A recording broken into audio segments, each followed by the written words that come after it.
Hello students, let's move towards next topic, that is limit theorems. First theorem is every convergent sequence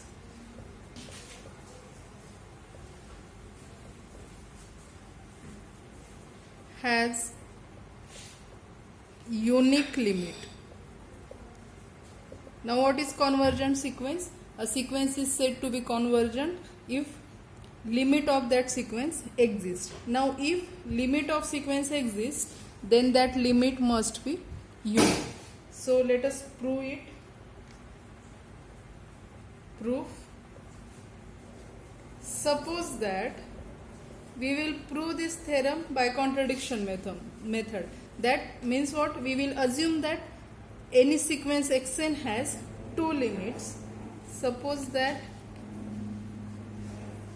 sequence xn has two limits L1 and L2. Now we have to show that unique limit is unique. Okay, means what we need to show? Now if sequence xn has two limits L1 and L2, then we will show that L1 is same as L2. So we will show that L1 is equal to L2. On the contrary, let us assume that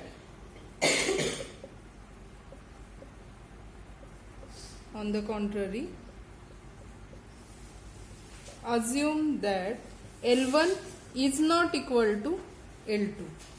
Okay, let us take epsilon as mod of L1 minus L2. Now L1 is not equal to L2 means L1 minus L2 is non-zero number. Let us take its modulus, so epsilon will be any positive real number. Okay, let us take epsilon mod of L1 minus L2. Now as L1 is limit of xn, now as L1 is a limit of sequence xn, so what can we write by definition of limit of a sequence? Mod of xn minus L1 less than epsilon. So in place of epsilon, let us take 1/2 epsilon. Okay, now this is also positive real number, so we can take 1/2 epsilon for all n greater equal n1. Similarly L2 is limit of sequence xn, therefore we can write mod of xn minus L2 less than 1/2 epsilon for all n greater equal n2. In next step, we have to combine both steps. Okay, means for all n greater equal n1, for all n greater equal n2. So to combine, what we will do? We will take a number which is maximum of n1 and n2, then these both conditions can be combined. So we will write, choose m is equal to maximum of n1 n2. Therefore we can write mod of xn minus L1 less than epsilon by 2, mod of xn minus L2 less than epsilon by 2. These both conditions for all n greater equal m. Okay, now let us consider mod of L1 minus L2. Mod of L1 minus L2 can be written as mod of L1 minus xn plus xn minus L2. Okay, we can write it like this, which is less equal mod of L1 minus xn plus mod of xn minus L2. But mod of L1 minus xn is same as mod of xn minus L1, which is less than epsilon by 2, and mod of xn minus L2 is also less than epsilon by 2. So plus epsilon by 2 plus epsilon by 2, which is equal to epsilon. But what is our epsilon? Our epsilon is what? Here is mod of L1 minus L2. Means what we get? That is what we get? This mod of L1 minus L2 is strictly less than mod of L1 minus L2. which is wrong. Okay, mod of L1 minus L2, it is same. We are saying the same number is less than itself, which is wrong. Therefore, our assumption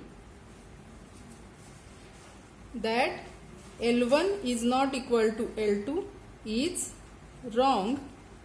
Therefore, L1 is equal to L2. Means if two limits of the sequence exist, then both are equal. Means what?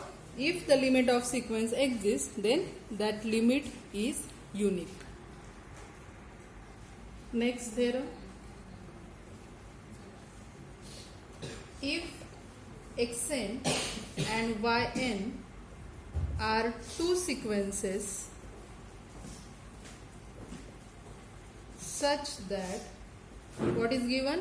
Two sequences xn and yn are given such that first sequence xn is bounded, one sequence is bounded, and second is limit of yn as n tends to infinity is equal to 0.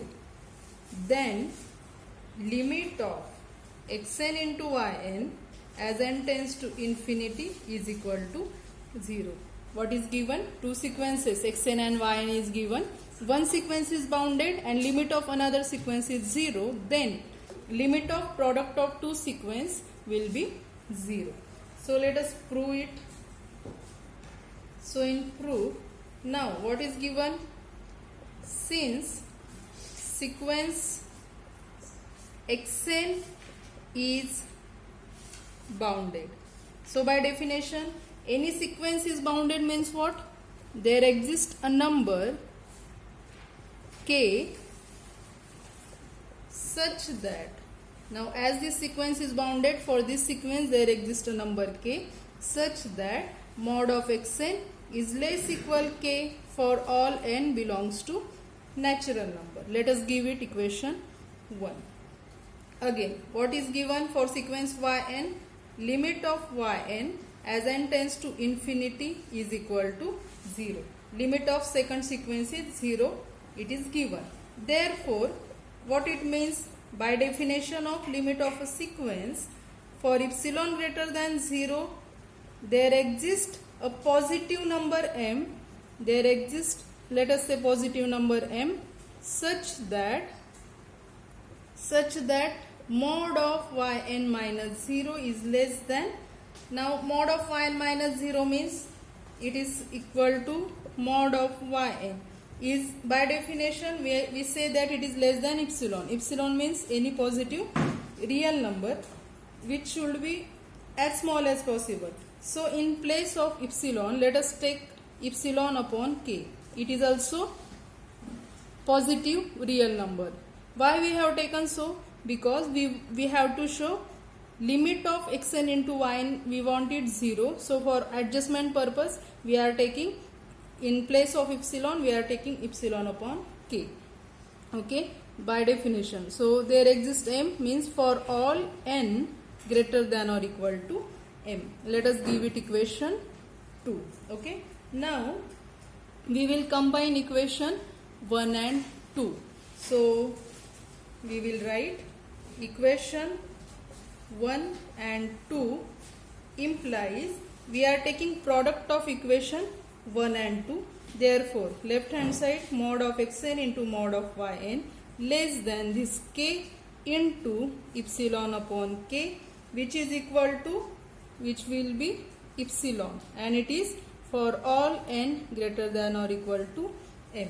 Now mod of xn into mod of yn, it can be written as mod of xn into yn minus 0, okay, which is less than this epsilon for all n greater equal m.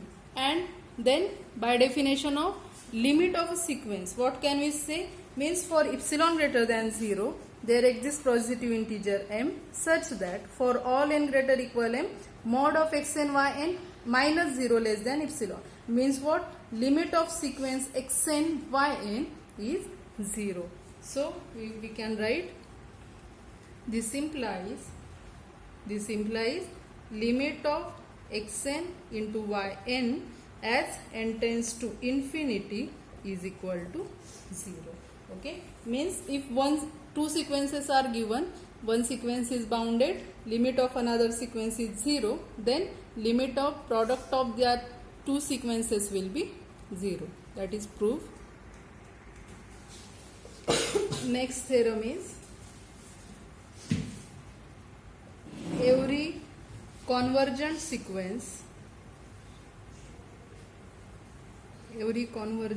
sequence is bounded. So let us prove it. Let us consider Xn is a convergent sequence. What we have to prove? We have to show that this sequence Xn is bounded also. Now as Xn is convergent, therefore by definition for epsilon greater than 0 there exists some positive integer, or we can say that there exists a there exists a natural number m such that mod of xn minus l is less than epsilon for all n greater equal m. This is by definition of limit of a sequence. As sequence is convergent, its limit L exists. As limit L exists means we can write so. For epsilon greater than 0, there exists a natural number satisfying condition mod of xn minus L less than epsilon for all n greater equal m. Let us give it equation 1. Now let us take epsilon is equal to 1. For epsilon is equal to 1 also, this condition must be satisfied. Therefore what we get? Therefore we get what? Mod of xn minus L is less than epsilon for all n greater equal m. Now by triangle inequality,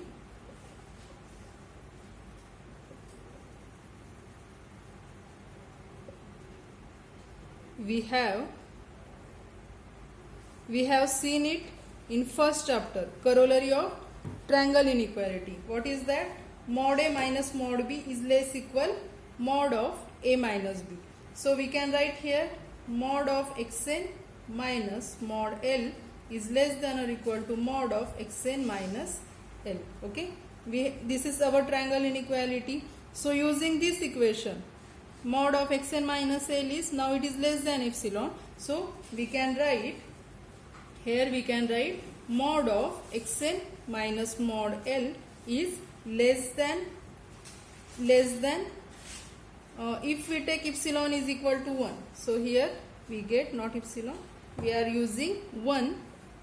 Okay, we are substituting 1 for epsilon. Okay, now it is less than 1. So by triangle inequality we have this result. Now this number is less than 1, so definitely this will be less than 1. Okay, so this is for all n greater equal m. From this we can write mod of xn.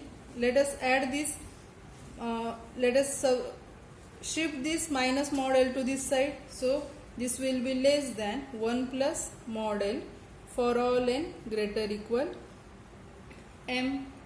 This implies mod of xn less than, let us write lambda in place of 1 plus mod L for all n greater equal m, where lambda is equal to 1 plus mod L.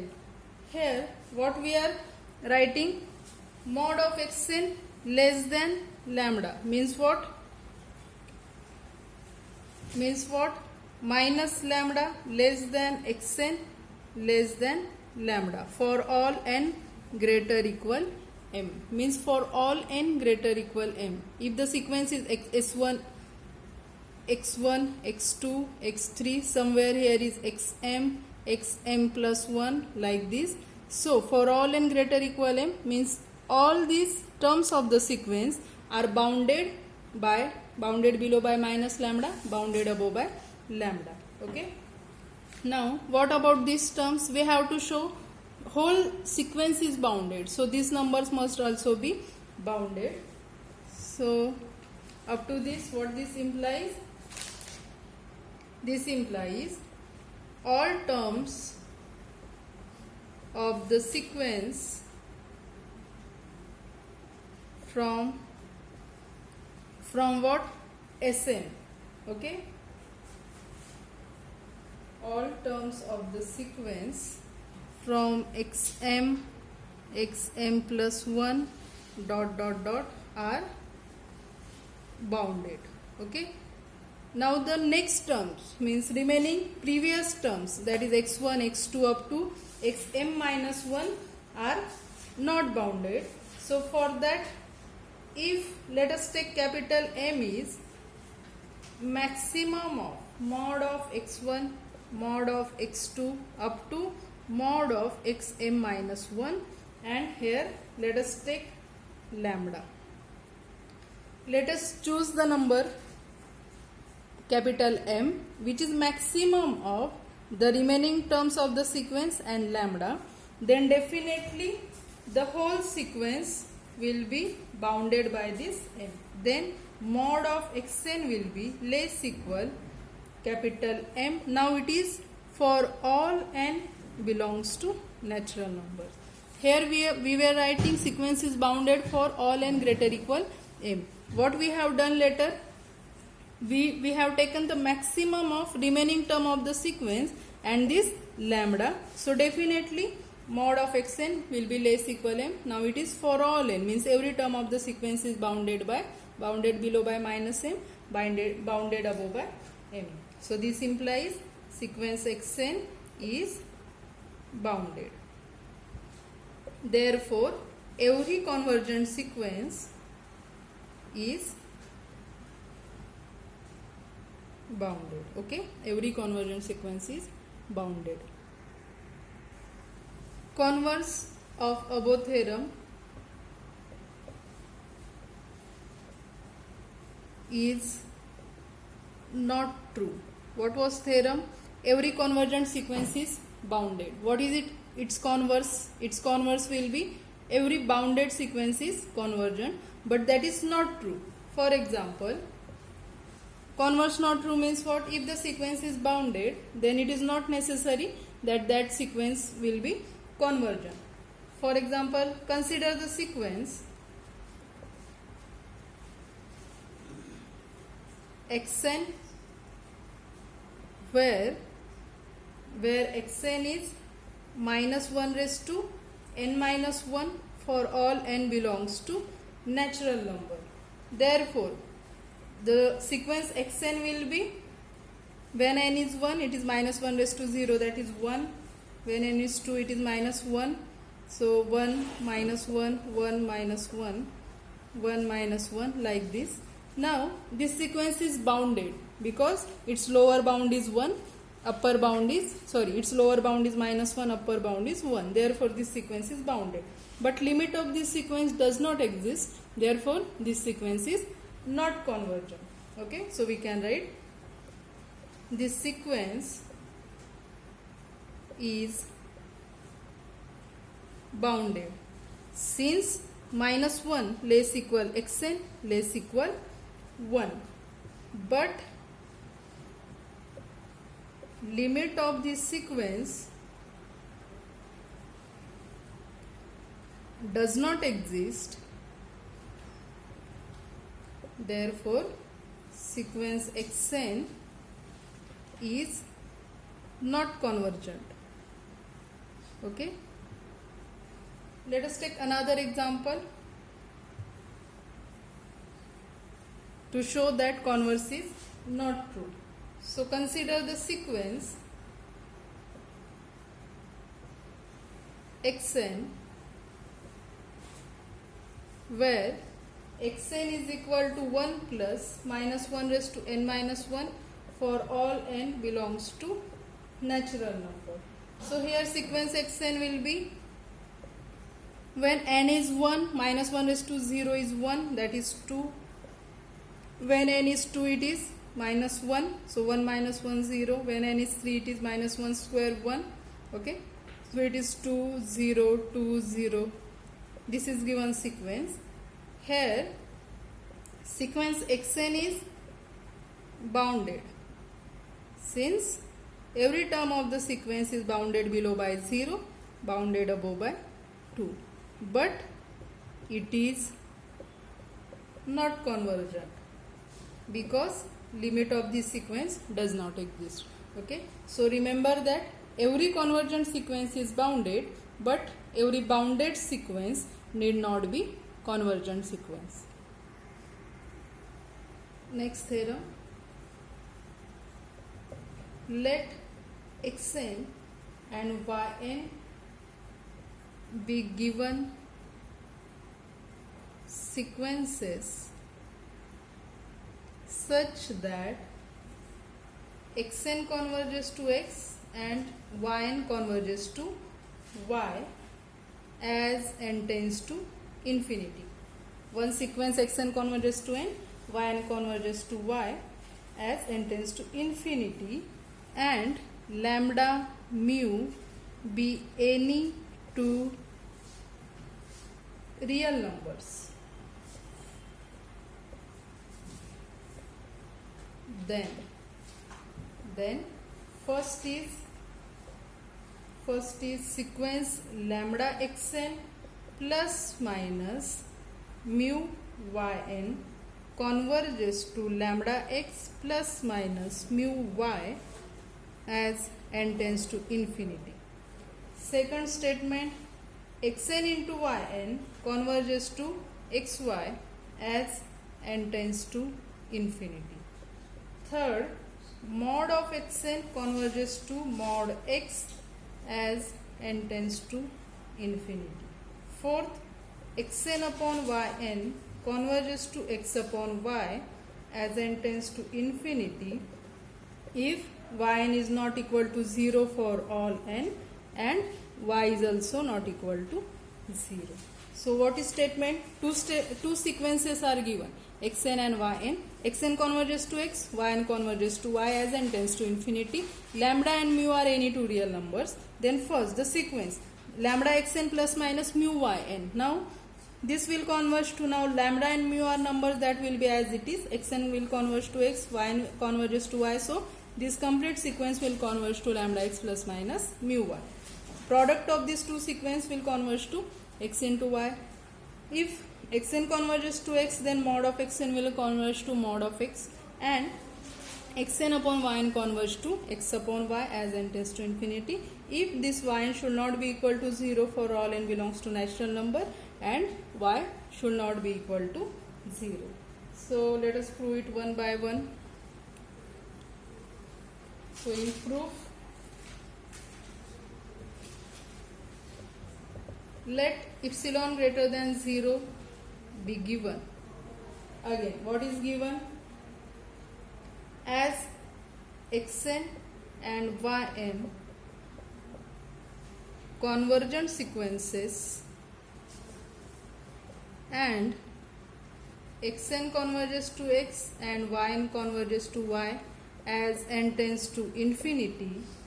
So therefore there exist positive integers, or we can say natural numbers. There exist positive integers n1 and n2 such that by definition of convergent sequence limit exists. So there exist positive integers n1 and n2 such that now xn converges to x, so mod of xn minus x less than, in space of epsilon let us take epsilon upon 2 mod lambda. It is for adjustment purpose. Here we can take any positive real number for all n greater equal n1, and mod of yn minus y is less than epsilon upon 2 mod mu for all n greater equal n2. We have to combine this equation 1 and 2. So for that we need to take maximum of this n1 and n2. Let us take n nod. N nod is as a maximum of n1 and n2. Then from 1 and 2, from equations 1 and 2, what we get? To combine this, we can combine this.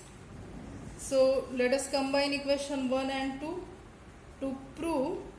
Then from equations 1 and 2 will be true for what? N for all n greater equal n naught. Okay, because we have taken n naught, maximum of these two. So these two equations will be true for all n greater equal n naught. Now let us prove first part. In first, what we have to prove?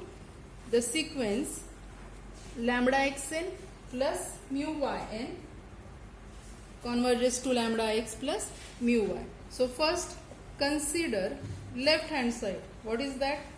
We have to show lambda xn plus, we will prove it for plus, and then we can say similarly for minus. So consider lambda xn plus mu yn minus lambda x plus mu y. Why we are considering so? Because we have to show that this sequence converges to this limit, okay, which is equal to, we can write it as, we can take lambda common here, xn minus x, okay, plus we can take mu common here, in bracket yn minus y, okay. This is for all n, now for all n greater equal n naught. Now this will be less equal, we are separating modulus, so this is less equal mod lambda mod of xn minus x plus mod mu mod of yn minus y for all n greater equal n naught. Now which is less equal? This mod lambda as it is. In equation 1 we have shown that mod of xn minus x is less than epsilon upon 2 mod lambda plus mod mu, and in equation 2 we have shown this is for all n greater equal n naught. In equation 2 we have shown mod of yn minus y is less than what? Epsilon upon 2 into mod mu. So lambda will get cancelled, here mod mu will get cancelled. So this is same as epsilon upon 2 plus epsilon upon 2, which is equal to epsilon for all n greater equal n naught. Means what we get?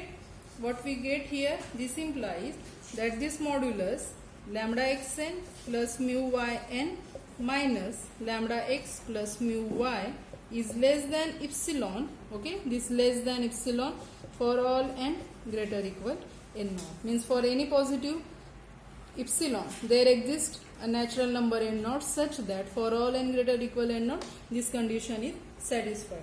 What it implies? This implies this sequence lambda xn plus mu yn converges to lambda x plus mu y. So this implies lambda xn plus mu yn converges to lambda x plus mu y as n tends to infinity. So similarly we can show that